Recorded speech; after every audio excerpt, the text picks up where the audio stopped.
오늘 우리가 함께 읽은 본문 말씀을 중심으로 성령이 충만할 때란 제목으로 함께 은혜를 나눠보려고 합니다. 제임스 랜디라는 한 마술사가 있습니다. 그는 나이아가라 폭포에서 선보이는 탈출 묘기와 같이 위험천만한 마술로 놀라운 랜디라는 별명이 붙은 세계적인 마술사였습니다. 하지만 그가 세계적인 명성을 가지게 된 이유는 그의 놀라운 마술 때문만은 아니었습니다. 사실 그에게는 놀라운 랜디보다 더 유명한 별명이 하나 더 있습니다. 바로 초능력자 사냥꾼이라는 별명입니다. 평범한 마술사였던 그가 초능력자 사냥꾼이 된 것은 여행 중 우연히 목격한 한 장면 때문이었습니다. 하루는 랜디가 아프리카 여행을 갔다가 어느 시골 마을에 중환자들이 모여 있는 것을 보게 되었습니다. 그리고 그곳에 모여 있는 환자들로부터 그 마을에 있는 초능력자가 자신들을 치유해주고 있다라는 소식을 듣게 되었습니다. 그 이야기를 듣고 호기심에 그 랜디가 가서 그 치유하는 현장을 관찰했는데, 사실은 사기꾼이 마술 트릭을 이용해 환자들을 치료하는 척하면서 자신을 광적으로 숭배하게 하고 돈을 받고 있었습니다. 이 장면을 본 랜디는 격분하여 이후 전 세계를 돌면서 마술을 이용해 비슷한 범죄를 저지르고 있는 사람들을 찾기 시작했습니다. 그는 이렇게 이야기합니다. 초능력자라고 주장하는 사기꾼들이 환자에게 돈을 뜯어내는 것으로만 끝나면 다행이지만 더 큰 문제는 그들은 환자들이 제때 제대로 된 치료를 받을 시간과 기회를 앗아간다는 사실입니다. 이러한 사기꾼들 때문에 진짜 치료를 받지 못해 죽은 사람도 꽤 있습니다.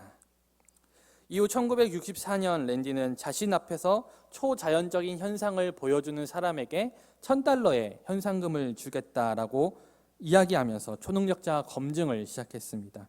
이후 상금은 $10,000로 올랐고 이윽고 $10,000까지 상금이 올랐지만 지금까지도 그 상금을 가져간 사람은 아무도 없습니다.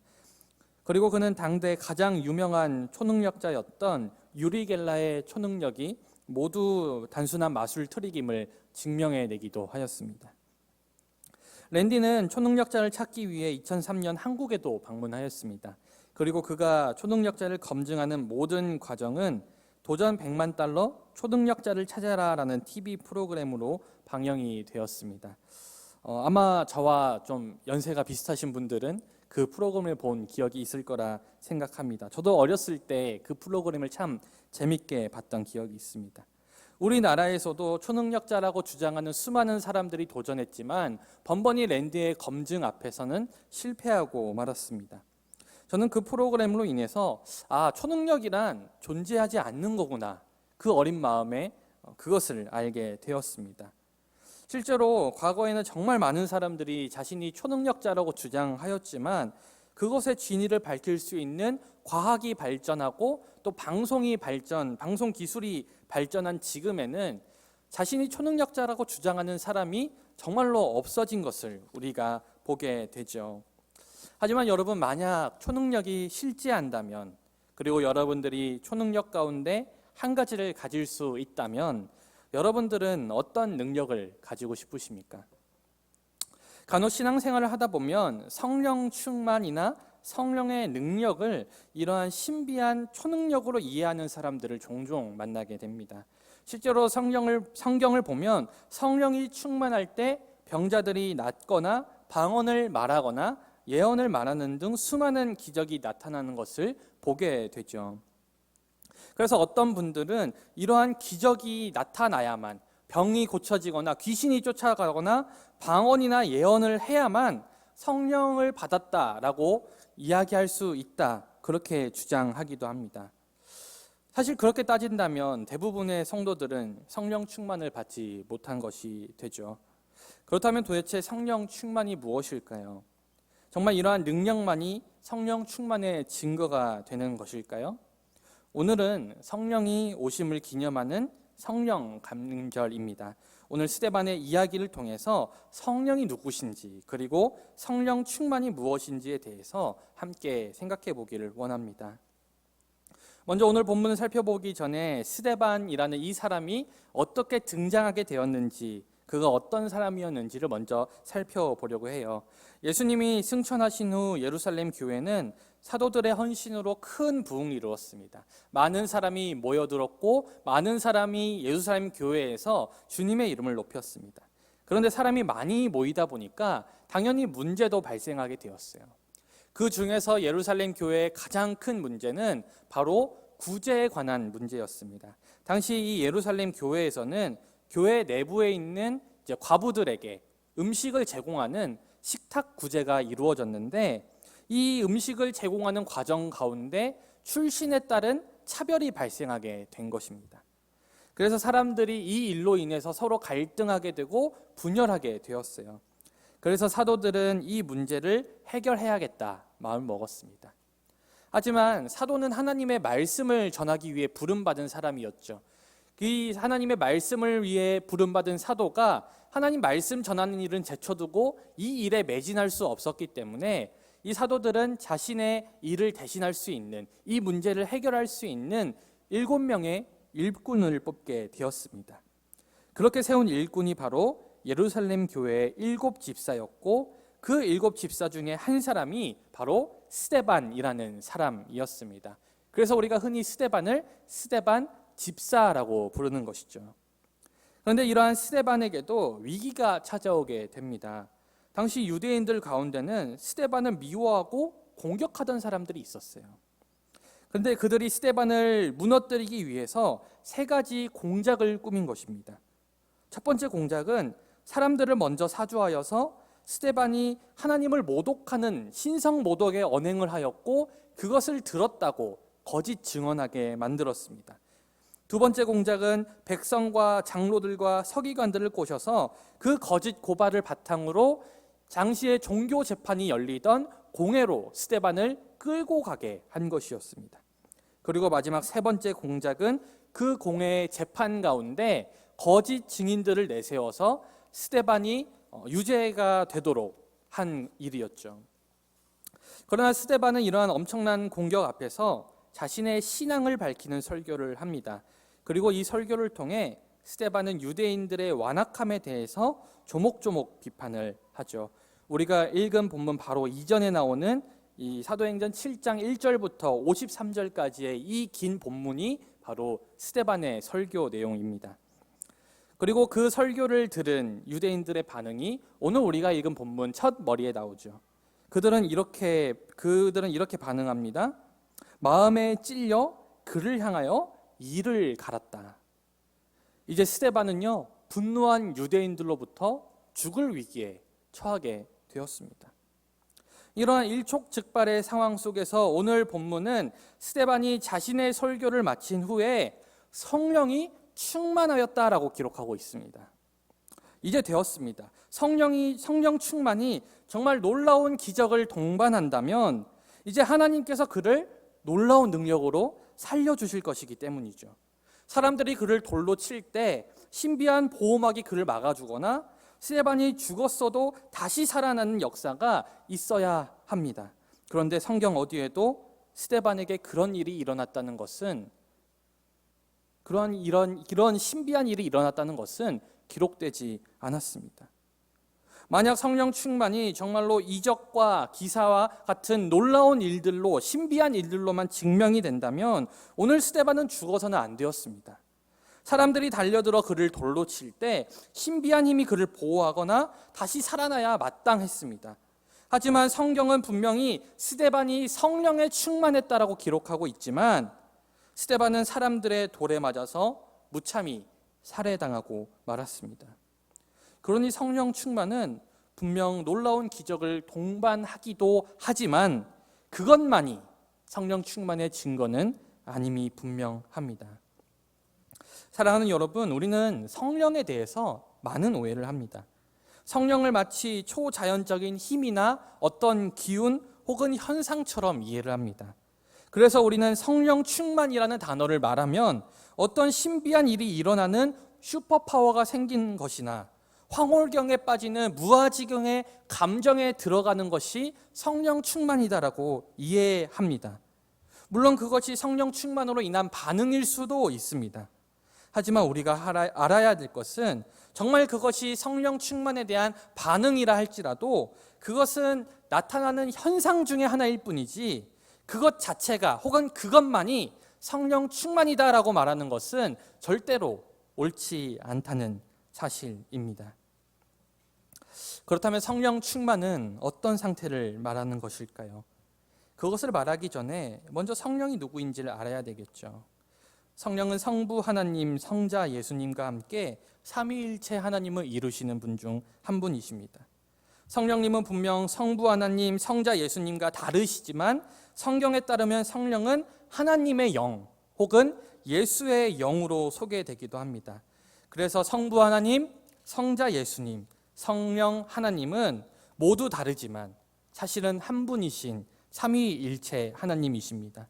물론 우리가 이 삼위일체를 이해하기란 정말 어렵고 사실은 이해할 수도 없습니다. 그러니 간단히 말하자면 성령님이 임하셨다 혹은 성령이 충만했다라는 뜻은 하나님과 예수님의 영이 우리 안에 충만하다라는 것을 말합니다. 그렇게 성령 충만이란 어떤 순간적인 감정이나 신비한 능력이라기보다도 하나님과 예수 그리스도께서 우리와 함께하는 상태인 것이고 우리의 생각과 감정과 의지가 그리스도로 충만해진 상태, 그 상태가 바로 성령 충만이다라고 이야기할 수 있습니다. 사랑하는 여러분, 하나님께서는 왜 우리를 창조하셨습니까? 하나님께서는 다른 피조물과 다르게 우리에게 하나님의 형상을 주셨어요. 하나님의 형상으로 인해 우리는 피조물이지만 하나님과 함께 교제할 수 있는 존재가 되었습니다. 그러니 하나님과 함께 교제하는 것, 하나님과 함께하는 것, 그게 바로 인간의 창조 목적입니다. 예수님께서는 왜 이 땅에 오셨습니까? 마태복음 1장 23절에 예수님께서 처음 이 땅에 오실 때 천사가 마리아에게 찾아가 이렇게 이야기합니다. 보라, 처녀가 잉태하여 아들을 낳을 것이요 그의 이름을 임마누엘이라 하리라 하셨으니 이를 번역한즉 하나님이 우리와 함께 계시다. 하나님이 우리와 함께 계시다.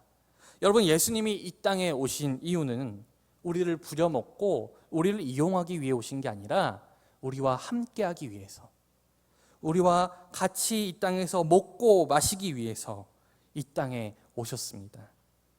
우리와 함께하고 싶어서 우리를 창조하신 하나님, 우리와 함께하고 싶어서 저 높은 하늘 보좌를 버리고 이 땅에 오신 예수님, 그 예수님이 이제는 성령을 통해 우리와 함께하시고 우리와 연합하기를 원하십니다. 그러니 성령 충만은 내 삶에 하나님이 그리고 예수님이 가득 차 있는 상태이죠. 예수님이 내 삶에 찾아오신 상태입니다. 나와 예수님이 함께하는 상태입니다. 우리의 생각, 우리의 생활 방식, 우리의 삶의 모든 중심이 예수님으로 차고 넘치는 상태, 그것이 바로 성령 충만의 상태입니다. 그러니 성령이 충만한 상태는 어떤 신비한 능력으로만 나타나는 것이 아니고 여러분들이 마치 회사원처럼 그저 열심히 교회에 봉사함으로 가능한 것도 아닙니다. 주님이 정말 여러분들에게 원하시는 것은 열심히 봉사하고 열심히 섬기는 것보다 나 너와 함께하고 싶어. 나 너와 깊이 교제하고 싶다. 주님이 원하시는 건 바로 그거예요. 여러분들과 함께하는 것. 여러분들의 삶에 찾아오시는 것.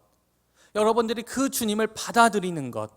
그래서 그분과 함께 먹고 마시며 살아가는 것, 그것이 바로 여러분들에게 주님이 정말 원하시는 일이라는 사실입니다. 그리고 그 음성에 응답하여서 우리가 주님과 연합할 때 우리는 비로소 성령 충만하다 말할 수 있습니다. 사랑하는 여러분, 이 세상에서 창조주 하나님과 함께하고 교제하는 것보다 더 큰 위로가 있을까요? 더 큰 채워짐이 있을까요? 더 큰 만족이 있을까요? 그러니 성령 충만은 세상이 줄 수 없는 기쁨과 만족을 우리에게 줍니다. 그러니 우리는 왜 하나님이 우리를 창조하셨는지, 왜 예수님이 이 땅에 오셨는지, 그리고 왜 우리에게 성령을 주셨는지 그 이유를 절대 잊어서는 안 됩니다. 바로 주님과 함께하기 위해서, 주님과 교제하기 위해서입니다.